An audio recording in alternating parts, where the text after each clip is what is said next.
وہاں پہ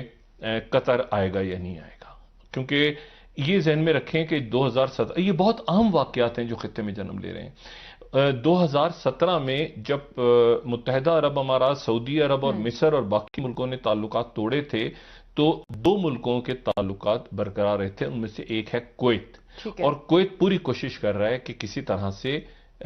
صلح ہو جائے۔ اس تمام عرصے میں عمان اور کویت کوشش کرتے رہے، لیکن کویت کی کوشش کامیاب ہوتی ہے۔ امیر قطر کیا وہاں پہنچتے ہیں یا نہیں پہنچتے، کیونکہ رابرٹ اوبرائن جو ہیں نیشنل سیکیورٹی ایڈوائزر امریکہ کے، وہ کہہ چکے ہیں کہ ٹرمپ کے جانے سے پہلے ہم چاہتے ہیں کہ سعودی عرب کی جو فضائیں ہیں یا متحدہ عرب کی جو فضائیں ہیں وہاں پر سے قطر کے جہاز فلائی کر سکیں۔ ٹھیک۔ اور ان کے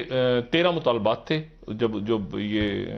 قطر کے ساتھ تعلقات خراب ہوئے تھے، اس میں ایک تو یہ تھا اخوان المسلمون جو اصل ہے ایشو، پھر اور بھی تھے کہ الجزیرہ جو ٹی وی ہے اس کو بند کیا جائے، اور مختلف جو تنظیمیں ہیں ان کی فنڈنگ وغیرہ وغیرہ۔ تو اب دیکھنا یہ ہے کہ امیر قطر جو ہیں کیا وہاں جاتے ہیں یا نہیں، کیونکہ ایک کویت سے جو اطلاعات آ رہی ہیں وہ یہ آ رہی ہیں کہ ایک منیمل ایگریمنٹ سائن ہوا ہے کہ جی الجزیرہ ٹی وی جو ہے اس پہ سعودی عرب کے خلاف یا ان ملکوں کے خلاف کوئی بات نہیں ہوگی، بیلنس اس کی وہ ساری معاملات ہوں گے،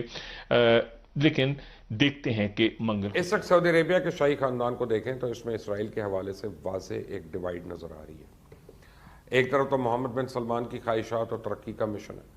اور دوسری طرف اس بات کا اسرائیل بھی اندازہ لگا چکا ہے کہ شاہ سلمان کی زندگی میں سعودی عربیہ کو اسے تسلیم کرنا مشکل ہے، جبکہ سعودی شہزادے محمد بن ترکی الفیصل کا اسرائیل کے خلاف کھل کر بولنا، جبکہ شہزادہ بندر کا اسرائیل کی حمایت میں بولنا شاہی خاندان میں اس حوالے سے واضح تقسیم کا اشارہ دے رہا ہے۔ اب یہ معاملہ سعودی مملکت اور شاہی خاندان کے لیے فیصلہ کن ثابت ہو سکتا ہے۔ اس میں سعودی عرب اسرائیل کو تسلیم کرنے کے بعد اندرونی خلفشار اور شدت پسندی کا شکار ہو سکتا ہے، یا پھر محمد بن سلمان شاہ سلمان کی موت کے بعد طاقت کے زور پہ امریکہ کی مدد سے اپنے خلاف اٹھنے والی ہر آواز کو دبا سکتا ہے اور بیرونی طور پہ ایران کے خلاف ایک مضبوط بلاک بنانے میں کامیاب ہو سکتا ہے۔ سعودی عربیہ اس وقت تو بیرونی طور پہ کئی خطرات کا سامنا ہے۔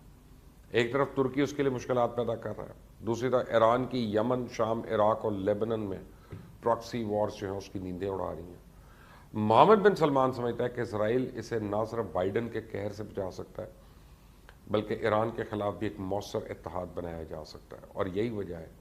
کہ اس وقت مشرق وسطیٰ تاریخ کی بڑی تبدیلی سے گزر رہا ہے۔ اسرائیل جو عرب دنیا میں نفرت کا نشان سمجھا جاتا ہے اب پورے عرب میں اپنا اثر رسوخ بڑھا رہا ہے۔ شام، عراق، لیبنن اور یمن خانہ جنگی کا شکار ہیں اور اسرائیل کے خلاف مفلوج ہو چکے ہیں۔ ترکی ایک طرف امریکہ کے غصے سے بچنے کے لیے اسرائیل کے قریب آ رہا ہے، جبکہ دوسری طرف اخوان المسلمین جیسی تنظیموں کو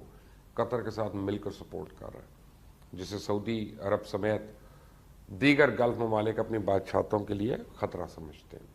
اس میں روس کی اس کو مدد حاصل ہے، جبکہ ایران اور چائنا اس خطے میں اثر و رسوخ کے لیے الگ الگ جدوجہد کر رہے ہیں۔ ٹرکی کے سعودی عربیہ، عرب امارات کے علاوہ اس کے اتحادی مصر کے ساتھ بھی تعلقات خراب ہیں، جبکہ شام، لیبیا، قطر میں اپنا اثر و رسوخ وہ بڑھا چکا ہے۔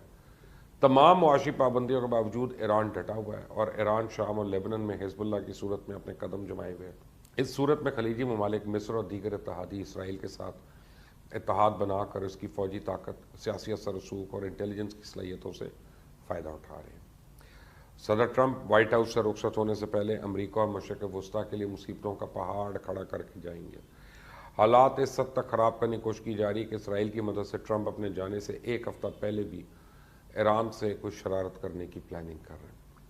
تاکہ حالات اس نہج پہ پہنچ جائیں کہ بائیڈن کے لیے ایران کو کوئی بھی رعایت دینے کا آپشن ہی نہ رہے،